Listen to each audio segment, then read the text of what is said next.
السلام عليكم ورحمة الله وبركاته. الحمد لله رب العالمين، والصلاة والسلام على سيد الأنبياء والمرسلين نبينا محمد وعلى آله وصحبه أجمعين، أما بعد.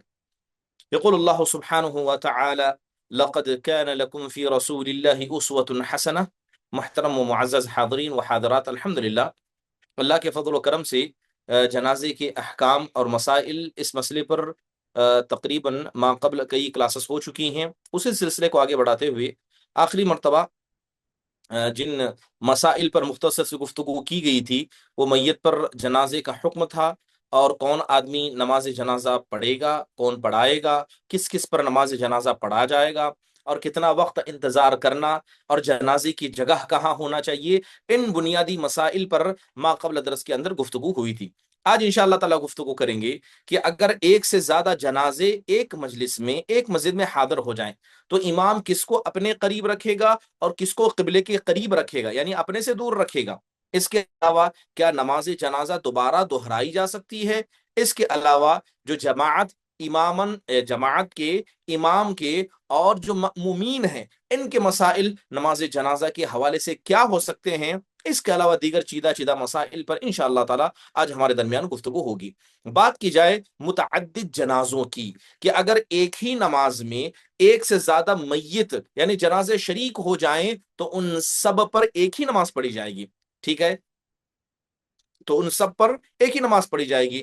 جیسے کہ حضرت ابن عمر، حضرت نافع، ان کی روایت موجود ہے جو حضرت عبداللہ بن عمر سے مروی ہے، ان کے بارے میں یعنی عبداللہ بن عمر کے بارے میں نافع مولا بن عمر کہتے ہیں کہ ایک مرتبہ حضرت عبداللہ بن عمر نے 9 جنازوں کو ایک ساتھ ایک صف میں اکٹھا کیا، یعنی سیدھے ان کی صف بنائی، لہذا مردوں کو اپنے قریب رکھا اور عورتوں کو قبلے کے قریب رکھا۔ یعنی اگر ایک جنازہ جو سب سے قریب تھا وہ مرد تھا، دوسرا مرد، تیسرا مرد، جو عورتیں تھیں ان کو قبلے کے قریب اور اپنے سے دور رکھا اور سب کو ایک ہی صف میں شامل کر دیا، اور اسی کے اندر ام کلثوم بنت علی رضی اللہ عنہا کا جنازہ موجود تھا جو حضرت عمر بن خطاب کی بیوی تھی۔ اور اس کے علاوہ بتایا جاتا ہے کہ اس دن جو امام تھے وہ سعید بن عاص تھے، جبکہ لوگوں میں حضرت عبداللہ بن عمر موجود تھے، حضرت ابو ہریرہ، حضرت ابو سعید، ابو قتادہ جیسے بڑے جلیل القدر صحابہ بھی موجود تھے۔ تو بعض لوگوں نے دیکھ کر کہا کہ حضرت ابن عباس جیسی عظیم شخصیت ہے، ان کو آگے کیوں نہیں بڑھایا گیا؟ تو کہنے لگے یہی سنت ہے کہ جو قریب ہو وہ پڑھا دے۔ بہرحال اس روایت سے جو ہمیں سمجھ میں آتا ہے کہ اگر جنازے متعدد ہوں تو ان سب پر ایک ہی نماز پڑھی جائے گی، اور یہ بھی جائز ہے کہ آپ ہر کسی کی الگ الگ نماز جنازہ بھی پڑھ سکتے ہیں، ٹھیک ہے؟ تو ایک ساتھ بھی پڑھ سکتے ہیں اور سب کی الگ الگ نماز جنازہ بھی پڑھ سکتے ہیں، جیسے کہ امام ابن قدامہ رحمہ اللہ نے اپنی کتاب کے اندر اس پر اجماع نقل کیا ہے۔ ابن قدامہ کہتے ہیں کہ اہل علم کے درمیان اس میں کوئی اختلاف نہیں ہے کہ بہت سارے جنازوں کو ایک ہی نماز میں پڑھایا جائے گا، اور ہر جنازے کو الگ الگ نماز بھی پڑھائی جا سکتی ہے، اس میں کسی کا اختلاف نہیں ہے۔ اپنی کتاب مغنی کے اندر ابن قدامہ نے اجماع نقل کیا، اس لیے کہ یہ نماز جنازہ یہ دعا ہے۔ اب دعا میں سب کو ملا کر بھی آپ بول سکتے ہیں اور ہر کسی کے لیے الگ الگ دعا بھی کر سکتے ہیں۔ مرد و عورتوں کو اکٹھا کر کے آپ ان کے لیے دعا کر سکتے ہیں، مردوں کو الگ، عورتوں کو الگ، یا ہر انسان کو تنہا کر کے بھی دعا کر سکتے ہیں۔ اس کی طرف انہوں نے اشارہ کیا ہے۔ چلیے، ایک مسئلہ جو اکثر کتابوں کے اندر آتا ہے کہ امام نے تکبیر تحریمہ کہہ دی، یعنی ایک جنازہ موجود تھا، امام نے اللہ اکبر بول کے نماز شروع کر دی، اسی درمیان دوسرا جنازہ آ گیا۔ اب امام کیا اپنی نماز کو توڑ کر دوسرے جنازے کو شامل کرے گا یا اپنی نماز کو مکمل کرے گا؟ جیسے کہ مالکیہ، شافعیہ، حنابلہ، ان سب کی رائے یہی ہے کہ جب نماز شروع ہو چکی ہے تو امام جو نماز جنازہ کو پڑھا رہا ہے وہ اپنی نماز کو مکمل کرے گا، پھر جو دوسرا جنازہ آیا اس پر دوسری مرتبہ نماز کو پڑھا جائے گا۔ کیوں ایسا کیا جائے گا؟ کیونکہ جب امام نے نیت باندھ کر نماز شروع کی تھی وہ صرف ایک جنازے کی تھی، لہذا دوسرے جنازے کی نیت تھی نہیں، تو لہذا اس کی نماز کو شامل نہیں کیا جائے گا، اور کیونکہ نماز کو کھڑا کیا گیا پہلے جنازے کے لیے لہذا اس کو مکمل کیا جائے گا۔ اب یہاں پر یہ بات ہمیں سمجھنی ہوگی کہ اگر کوئی آدمی نماز کو بیچ میں کاٹ دیتا ہے، یعنی ایک مثال کے طور پر ایک تکبیر کہا، بتایا گیا کہ پیچھے دوسرا جنازہ آیا اور اس نے اس نماز کو کاٹ دیا، تو نماز کو کاٹنے کی وجہ سے وہ پوری نماز برباد ہو جائے گی، جیسے قرآن میں اللہ نے کہا وَلَا تُبْطِلُوا أَعْمَالَكُمْ، کہ اپنے اعمال کو تم برباد نہ کرو، لہذا جان بوجھ کر تکبیر کے ذریعے نماز کو شروع کر کے تسلیم کے ذریعے ختم نہ کرنا، اس نماز کو درمیان میں کاٹ دینا، یہ اس نماز کو باطل کر دیتا ہے اور اس عمل کو برباد کر دیتا ہے۔ چلیے اب اتنی بات تو سمجھ میں آ گئی کہ اگر دو جنازے آ رہے ہیں، پہلے جنازے کی نیت باندھ کر نماز کو کھڑا کیا گیا تو دوسرے کو دوسری نماز کے ساتھ کھڑا کیا جائے گا۔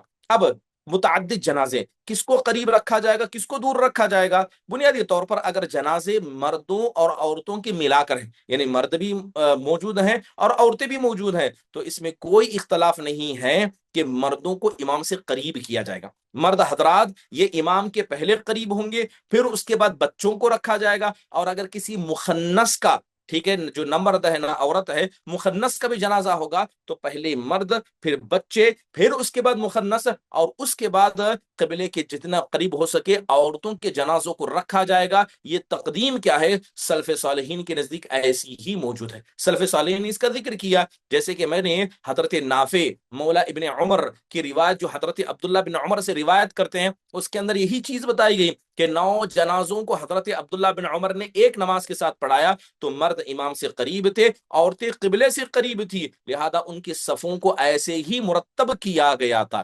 اس لیے کیونکہ مردوں کو امام کے قریب اس لیے کیا جائے گا کیونکہ مرد عورتوں کے مقابلے میں امامت کے حقدار ہیں، لہذا ان کو جنازے میں بھی مقدم کیا جائے گا۔ پھر بچوں کو عورتوں پر مقدم کیا جائے گا کیونکہ یہ بچے معصوم تھے جن پر ابھی نماز فرض بھی نہیں ہوئی تھی، تو عورتوں کے مقابلے میں ان کو قریب کیا جائے گا، اور وہ بچے مرد ہیں تو یہ زیادہ حق رکھتے ہیں۔ اس کے بعد عورتوں کو رکھا جائے گا کیونکہ عورتیں امام سے دور رہیں گی لیکن قبلے سے وہ زیادہ قریب رہیں گی۔ تو اتنی بات اب ہمارے سامنے واضح ہو گئی۔ چلیے اب اس کے بعد گفتگو کرتے ہیں نماز جنازہ کو دوبارہ دہرانے کے حوالے سے۔ نماز جنازہ کو دہرانا، میں بنیادی طور پر بتا دوں کہ اس مسئلے میں علماء کا شدید اختلاف ہے۔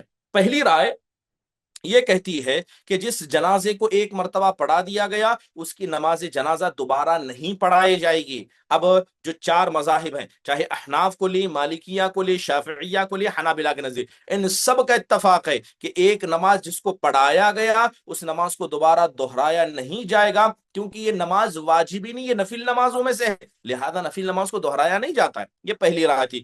دوسری رائے جس کو امام شافعی اور بعض حنابلہ نے اور علامہ ابن تیمیہ اور دور حاضر کے جدید کبار علماء میں ابن باز رحمہ اللہ نے اس کو اختیار کرتے ہوئے کہا کہ اگر کسی جنازے کسی جنازے کی نماز پڑھا دی گئی اور دوسری جماعت وہاں اکٹھا ہو جائے، یعنی جن لوگوں نے پڑھا اس کے علاوہ دوسرے اور مزید اتنی ہی جماعت اکٹھا ہو جائے یا بڑی جماعت اکٹھا ہو جائے تو دوبارہ اسی نماز کو پڑھایا جائے گا۔ مثال کے طور پر بڑی مسجد ہے، مسجد سے دگنا تگنا لوگ آ گئے ہیں، لہذا آدھے ہی لوگوں نے نماز جنازہ پڑھی، بقیہ مسجد کے باہر کھڑے ہیں، تو لہذا جن لوگوں نے نماز جنازہ نہیں پڑھی ہے وہ دوبارہ آئیں گے اور نماز کو دہرا کر پڑھیں گے۔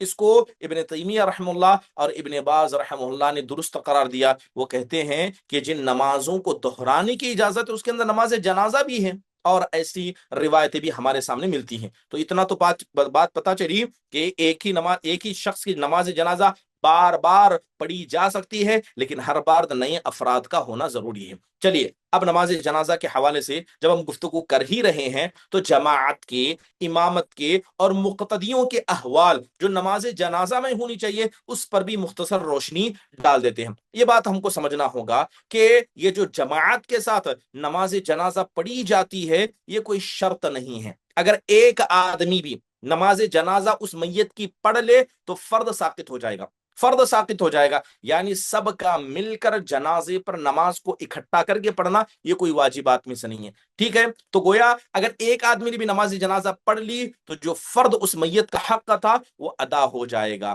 چلیے یہ بات ہے۔ اب دوسری اہم بات، نماز جنازہ کا حقدار کون ہے؟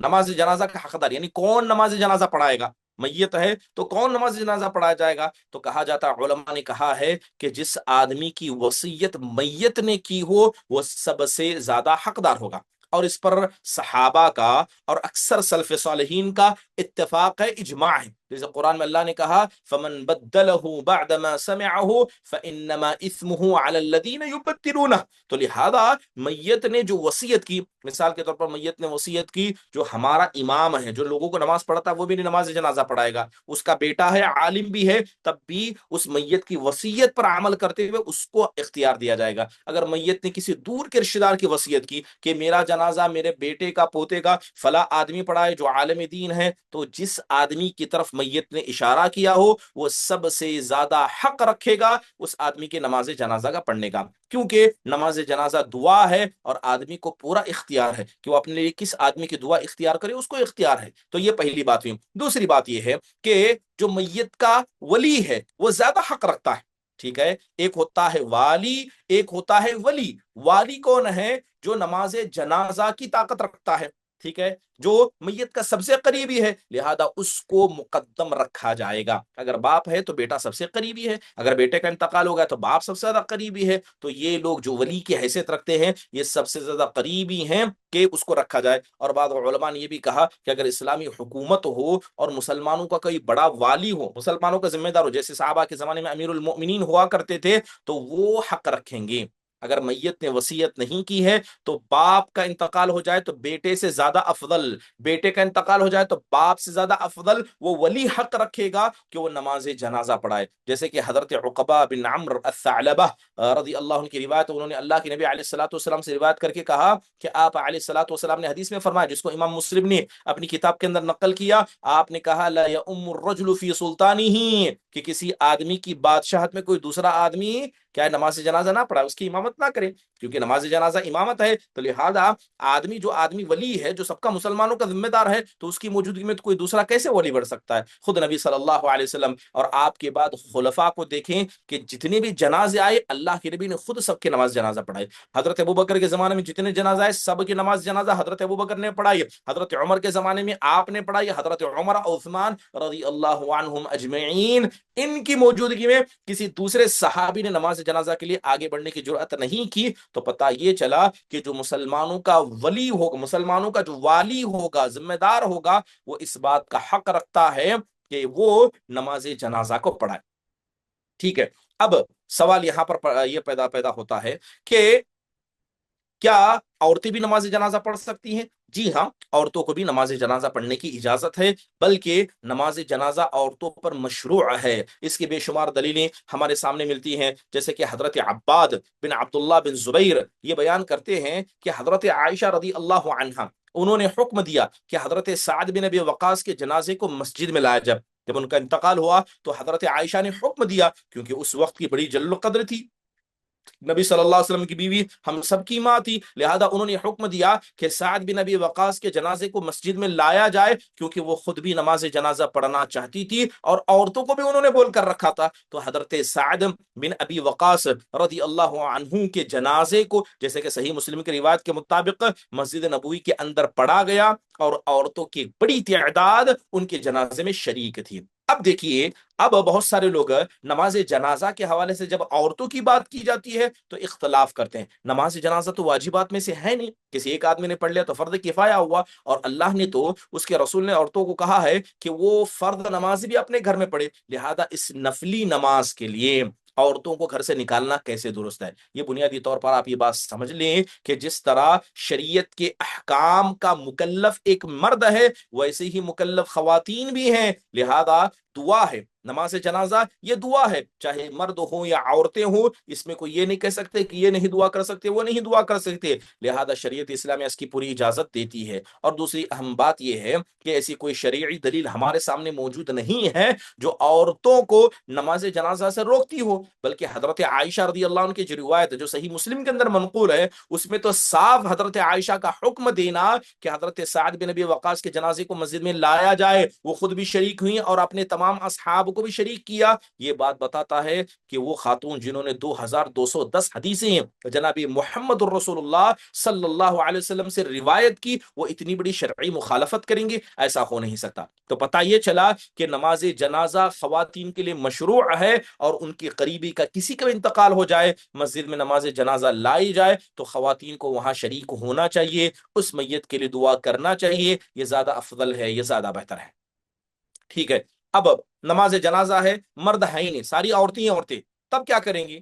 ٹھیک ہے، اگر میت کے جنازے پر سوائے عورتوں کے کوئی بھی موجود نہیں ہے، کوئی بھی موجود نہیں ہے، تب ایسے وقت میں کیا کیا جائے گا؟ دیکھیے علماء کرام نے، خاص کر آپ اگر احناف ہیں، مالکیہ ہے، شافعیہ، حنابلہ ہیں، ان سب نے مل کر اتفاقی طور پر ایک فتویٰ نکالا۔ وہ اتفاقی طور پر فتویٰ یہ ہے کہ اگر کسی میت پر سوائے عورتوں کے کوئی اور جنازے کے لیے اکٹھا ہی نہیں ہے تو ایسی عورتوں پر واجب ہے، ان پر فرض نہیں ہے بلکہ واجب ہے۔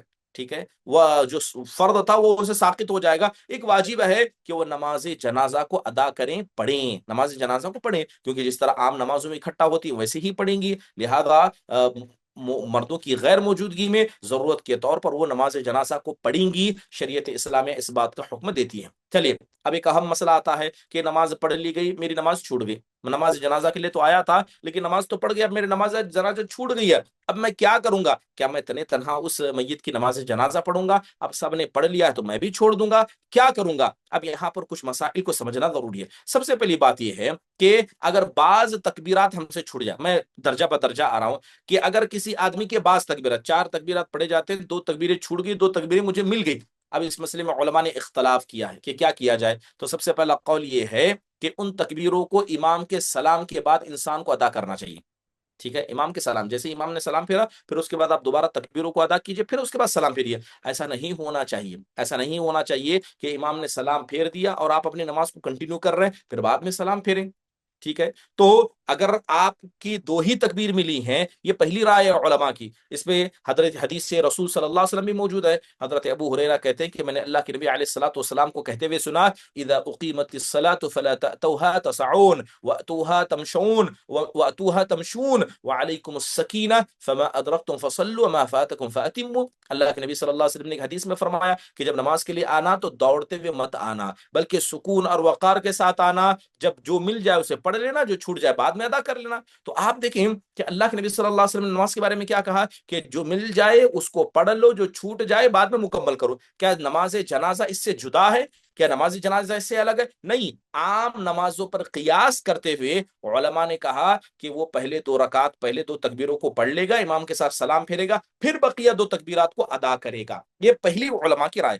دوسری رائے جو اکثر علماء کی ہے، جس کے اندر امام ابن عثیمین اور سلف صالحین کی ایک بڑی جماعت اور بعض حنابلہ کی رائے ہے، وہ کہتے ہیں کہ امام، جب آدمی سے 2 تکبیریں چھوٹ گئی، 2 تکبیریں امام کے ساتھ مل گئی ہیں، تو بتایا جاتا ہے کہ امام کی جو 2 تکبیریں اس نے پڑھ لی ہیں وہ اس کے لیے کافی ہے، امام کی جو 2 تکبیریں اس نے پڑھ لی اس کے لیے کافی ہیں، لہذا امام کے سلام کے بعد وہ اگر 2 تکبیروں کو لے آتا ہے تو اس پر مستحب ہے، اس پر مستحب ہے۔ ٹھیک ہے، اس کوئی واجب و ضروری نہیں ہے۔ ٹھیک ہے، اگر وہ نماز کو پڑھ لے گا، جتنی مل جائے اتنی پڑھ لے گا، یہ اس کے لیے صحیح ہو جائے گا، یہ اس کے لیے درست ہوگا۔ اگر اس کی نہیں بھی قضا کرے گا تب بھی وہ نماز صحیح ہے، اگر 2 ہی تکبیر پڑھ کر سلام بھی پھیر دے تب بھی اس کی نماز جنازہ صحیح ہوگی۔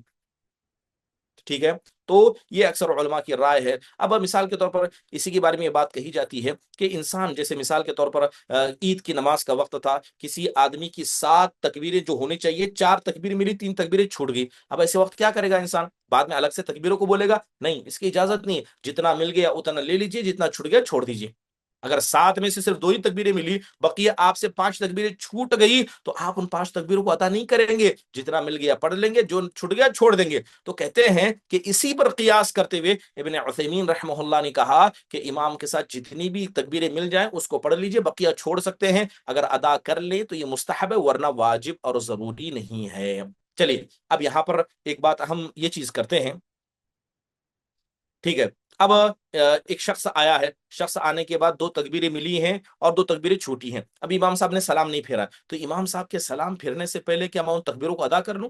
جیسے مثال کے طور پر آخری تکبیر میں امام دعا کر رہا ہے، بڑی لمبی دعا کر رہا ہے، تو امام کے سلام پھیرنے سے کیا پہلے میں جلدی جلدی 2 تکبیروں کو ادا کر لوں؟ اس کو علماء نے درست نہیں قرار دیا ہے، ایسا کام انسان کو نہیں کرنا چاہیے۔ تو 2 رائے، پہلی رائے یہ ہے کہ سلام کے بعد 2 تکبیروں کو ادا کر لیجئے، اور دوسری رائے یہ ہے کہ جتنا ملے اسے پڑھ لیجئے، بقیہ کو چھوڑ لیجئے، لیکن بقیہ کو ادا کرتے ہیں تو یہ آپ کے حق میں مستحب ہوگا، یہ واجبات میں سے نہیں آئے گا۔ یہاں تک جماعت کے، امامت کے اور بعض مقتدیوں کے مسائل جو ہو سکتے تھے اس کا ذکر آپ کے سامنے کیا گیا۔ چلیے اب اس کے بعد انشاءاللہ تعالی ہم ذکر کریں گے کہ نماز جنازہ کی صفت کیسی ہوتی ہے، نماز جنازہ کیسے پڑھنی چاہیے۔ سب سے پہلے بنیادی طور پر کچھ تمہیدی باتیں بتاؤں گا، اس کے بعد نماز جنازہ میں نیت کیسی ہونی چاہیے، اور نماز جنازہ میں امام کہاں کھڑا ہوگا، اور کہ نماز جنازہ کی قدرت رکھنے والا کھڑا ہوگا، اگر کسی کے پاس کھڑے ہو کر نماز پڑھنے کی قدرت نہیں ہے تو وہ کیسے پڑھے گا، اس کے علاوہ کتنی تکبیرات نماز جنازہ میں پڑھی جائیں گی، تو سورہ فاتحہ کے بعد دوسری تکبیر،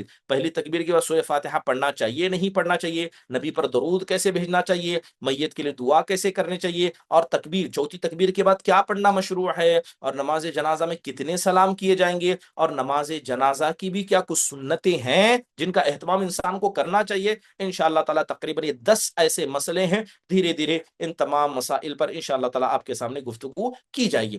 بات اگر کریں بنیادی طور پر نماز جنازہ کی، دیکھیے نماز جنازہ اس کی ایک تحریم ہے، یعنی اللہ اکبر بول کر آپ اس میں داخل ہو جائیں گے تو عام نمازوں کی طرح یہ بقیہ اعمال بھی آپ پر حرام ہو جائیں گے۔ تو نماز جنازہ کی ایک تکبیر، ایک تحریم ہے، دوسری تکبیر ہے، ایک تحلیل ہے، یعنی نماز کو شروع کرنا، نماز میں تکبیرات پڑھنا، نماز کو ختم کرنا، یہ تین چیزیں ہیں، اور اس کے اندر انسان قبلہ رخ ہوگا، اور امام کھڑا ہوگا، مقتدی کھڑے ہوں گے جو سب صف میں کھڑے ہوں گے، اور اس نماز کے درمیان بھی گفتگو کرنا منع ہوگا، کیونکہ ہم جانتے ہیں کہ طواف بھی نماز کی طرح ہے، طواف بھی نماز کی طرح ہے، لیکن طواف میں گفتگو کرنے کی اجازت ہے۔ بعض حضرات سمجھتے ہیں کہ عام نمازوں میں گفتگو نہیں کرنی چاہیے، لیکن جس طرح طواف میں گفتگو کر سکتے ہیں نماز جنازہ میں بھی گفتگو کر سکتے ہیں، جبکہ یہ منع ہے، یہ منع ہے۔ تو لہذا پتہ یہ چلا کہ تحریم نماز کی شروعات ہے، تکبیر نماز کے دوران ہے، تحلیل نماز کو ختم کرنا ہے، قبلہ رخ ہوگا، امام پڑھائے گا، مقتدی ہوں گے، سب ایک صف میں کھڑے ہوں گے، اور بات کرنا منع ہوگا۔ یہ نماز جنازہ کا مختصر طریقہ میں نے آپ کے سامنے بتا دیا۔ چلیے اب بات کرتے ہیں نماز جنازہ میں نیت کرنے کی، ٹھیک ہے؟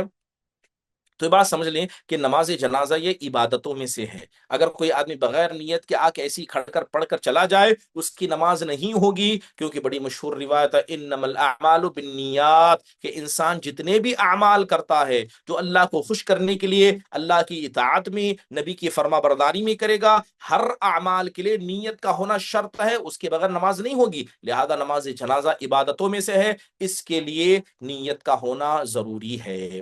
اب سوال یہ ہے کیا نیت میت کی کرنی ہوگی؟ مثال کے طور پر 4 جنازے آئے ہیں، مان لیجئے ایک میرے چچا کا ہے، باقی اجنبی ہے، تو کیا میں نیت کر کے جاؤں گا کہ میں اپنے چچا کی نماز جنازہ پڑھنے جا رہا ہوں؟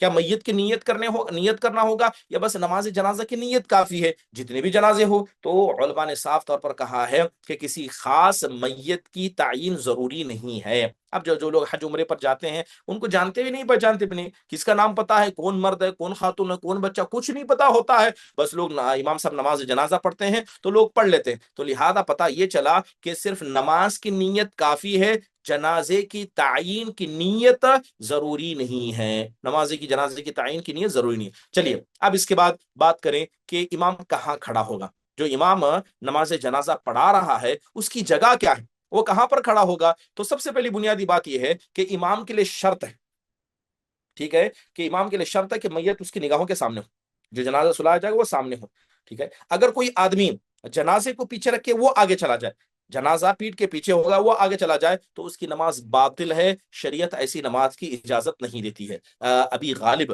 رحم اللہ سے کہا گیا کہ کہتے ہیں کہ رأیت انس بن مالک صلی علی جنازۃ رجل فقام حیال رأسه فجیء بجنازۃ اخرى، تو کہا جاتا ہے کہ حضرت انس بن مالک رضی اللہ عنہ ایک مرتبہ نماز پڑھا رہے تھے جنازے کی، اور اس کے سر کے قریب کھڑ کر نماز پڑھا رہے تھے، اسی درمیان ایک دوسری عورت کا جنازہ لایا گیا، ٹھیک ہے، تو لوگوں نے کہا اے ابو حمزہ اس پر بھی نماز پڑھ لیجئے، تو اس کو لایا گیا۔ ابو حمزہ کہتے ہیں کہ میں نے اس کو دیکھا کہ وہ جنازہ قریب رکھا گیا، یعنی امام سے بالکل قریب، گویا لگ رہا ہے کہ امام کے صف میں ہو جنازہ، وہ جنازہ آگے نہیں بلکہ امام کے صف میں موجود ہے، تو انہوں نے کہا کہ نہیں ایسا نہیں ہونا چاہیے، نبی صلی اللہ علیہ وسلم کو، انس بن مالک کہتے ہیں نبی صلی اللہ علیہ وسلم کو میں نے نماز جنازہ پڑھتے ہوئے دیکھا کہ اللہ کے نبی علیہ الصلوۃ والسلام مردوں کے مسئلے میں ایک جگہ کھڑے ہوتے، عورتوں کی جگہ کھڑے ہوتے، یعنی اللہ کے نبی علیہ الصلوۃ والسلام